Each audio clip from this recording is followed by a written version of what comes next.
何させて上がってしまいうまく答えられなかった。何させて上がるって何？どういう意味なの？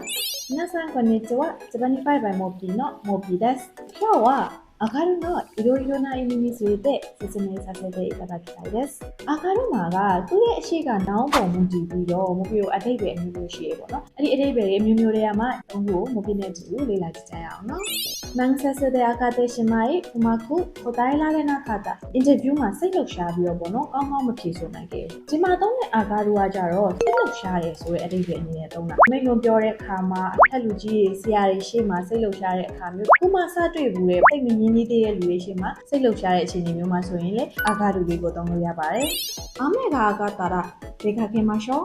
အမေကအာကာရဆိုတဲ့အတိတ်ပဲကမိုးတိတ်သွားတယ်မိုးရွာတာရက်သွားတယ်ဆိုတဲ့အတိတ်ပဲပါအမေကယာမှုနေရာမှာအာကာရသုံးလို့ရပါတယ်။ရှောဝါမိုးအာကာတဲမိုးကြီးရော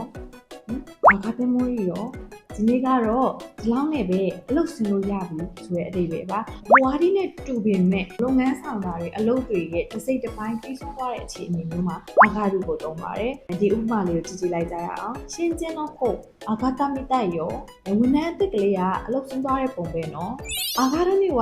まだまだたくさんの意味がありますので次の動画でお会いしましょう